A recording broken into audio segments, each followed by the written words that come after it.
Hello, everyone. Welcome back. And for those who are new, welcome. My name is Suzanne, and I am doing a series on pursuing your God given purpose.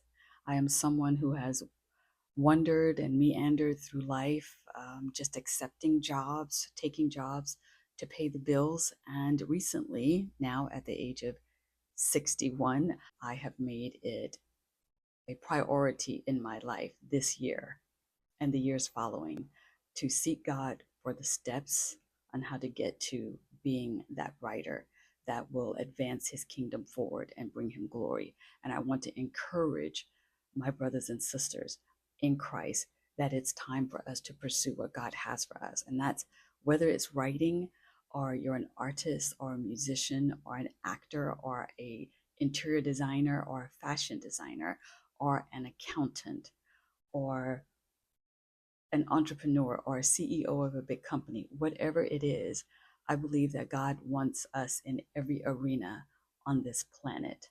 So come along. If you've been called to be a writer, I welcome you to come along on this journey with me in finishing my second book and to start plotting my third book. This video is going to be about the next steps, and it's steps 9 through 13.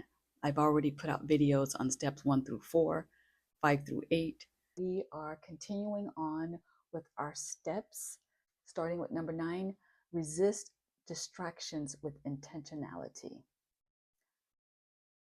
So stay focused by minimizing distractions. I don't know about you, but for me, it is very easy to get distracted. So this could mean turning off notifications, all of those social media accounts you have. Give yourself an hour or two to focus on the thing that God is calling you to. It could also mean setting clear boundaries with family and friends during your writing time, or whatever the purpose is that God has revealed to you. Let family and friends know that on these days and between this hour and this hour, I'm unavailable. When I'm sitting down to write, first of all, I have to get rid of all the distractions just to sit down and write. And then once I'm there, asking God to, bless this time and protect this time so that I can stay focused on what He's called me to do. Number 10, push through creative blocks. And this is something that I did have to learn, that even because the enemy doesn't want you to fulfill the purpose of writing and putting stories out there that will affect and impact people's lives. So he will try to bring in blocks. He will try to bring in distractions. So even when you don't feel inspired to write, you still sit down and write. And what I've learned to do is sit down and go in and read over what I have already written, or if I'm in the editing stage, I go back and read the previous pages that I've edited. And that kind of inspires me to get back into it. But even if that doesn't, I just sit down and think, where can the story go from here? And then just write what comes to me, even if it's something I'll have to edit out later.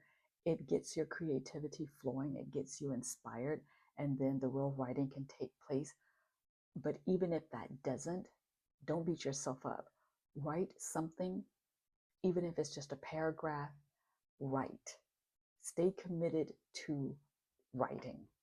11, author website, email list, then market consistently and authentically.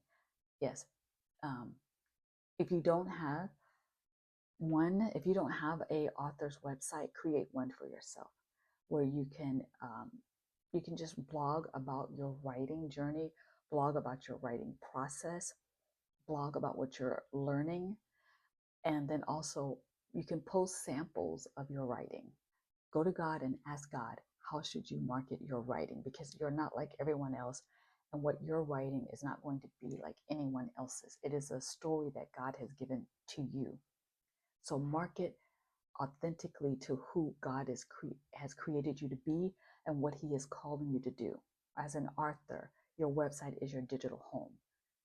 You can start an email list with a free reader magnet, something that will draw people, and that's how you can market consistently and authentically, because you'll be talking about your story.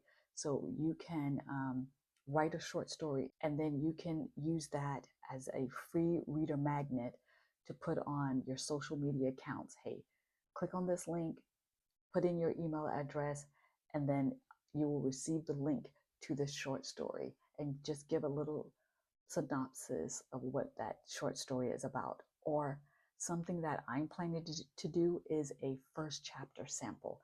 It'll be the first chapter of my first book, and I'm sure I mentioned it in my other videos. It's a mystery, and I'm in the process now of taking that first chapter and making it into a sample that people can click on the link I provide, and then they can go to my website and read that first chapter. Okay. And this will help you build a loyal fan base. If they like the first chapter of the book, and if your short story grabs their attention, they will want to know what else you have. And that's how you can build a loyal fan base. We'll give them something to get excited about, and you won't have to beg them. They will want to. Okay. Going further, use social media, your blog, newsletter, Instagram, YouTube, or TikTok to connect with your readers. Share your writing journey and give value. And that comes back to having a free reader magnet. If you give them value for free, this is something that they really become interested in, then they're going to come back. If you created a writing checklist for yourself, share that. Type it up in a Google Doc or Word, whichever you use, and share that. You're actually providing something to them that could help them with their writing. And not just promos. Like, a lot of people are just talking about their promos, and as I stated, they just want people buy my book, but you're not sharing anything of value with them. So share something that is valuable about, or share your writing journey, because your writing journey could also help someone else, because maybe they're going through the same things you're going through. So have something of value to share. And you do that through social media and also on your author website. And then the final 12, invest in professional editing and cover design. And this time around, I will do that. I did invest in having my book, the first book, professionally edited. I did it once, the first time, but she only did, I think, the first chapter. But then she gave me notes on the rest of it, of what she kind of skimmed through and saw. And I found that person on Fiverr, and that was $75. But once I did it, I realized, no, I don't need just the first chapter edited, and then you kind of give me some advice or pointers on where I should go. I really needed someone to go through the whole manuscript. So I found someone through my niece, and they did edit it. But by the time I did that, and that cost me $300, I think.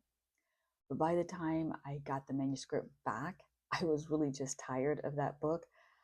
I know I said in my previous videos that book took me maybe 12 or over 12 years to write, and I was tired of it by that time. So I went through, I think, the first couple of chapters of the editing, and then I just got tired and I was done. And so I just published the book. So there you go. This time around, this book, I think I'm already at 10 years, so we're not going to make it to 12. I'm going to finish the second book, have it professionally edited. My first book, I did do my own cover, and I thought it was cute. But that book really didn't do anything.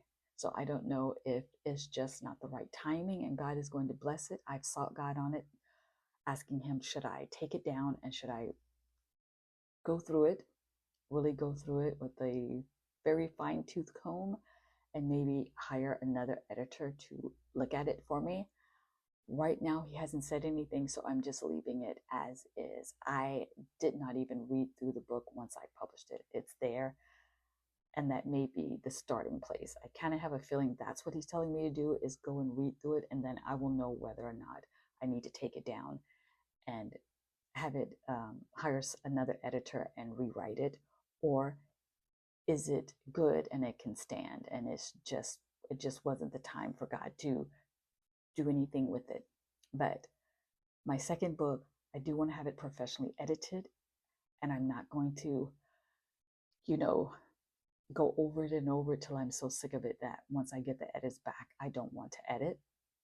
I'm going to edit it, and this time around, I do believe I want to hire a cover designer. I have an idea of what I want the cover to look like, and I really need to find someone who can bring that to life.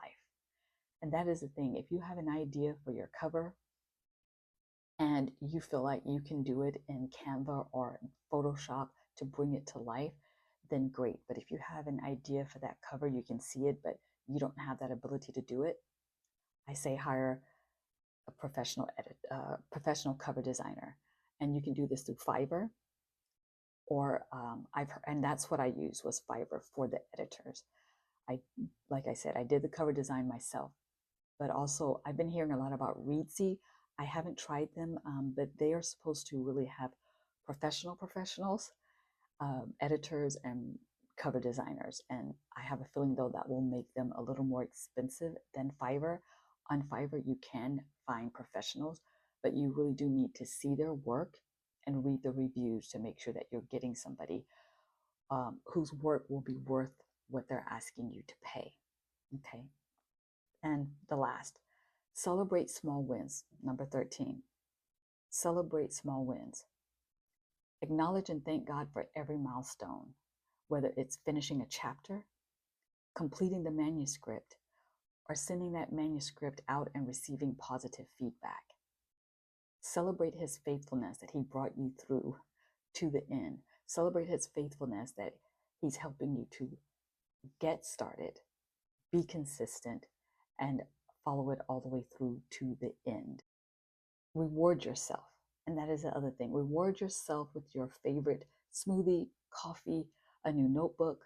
I love notebooks. I love pens, colored pencils, colored pens. I love it all. I will not treat myself to these things until I hit some of my milestones and I really get consistent. So when I reach these milestones, then I will celebrate. Whatever you enjoy that inspires you to continue on your journey of pursuing God's purpose for your life. Treat yourself to those things, reward yourself. And if you have milestones, it's like at the end of this milestone, then I will reward myself with this. At the end of this milestone, I will reward myself with this. Use things that will help keep you inspired to stay disciplined and be consistent. Okay, that's all for now. Those are the 5 steps for this week. Have a great week ahead. Thank you for stopping by and going on this journey with me. If you have found something that's of value or something really touched you, please like and subscribe and have a great day. Bye-bye.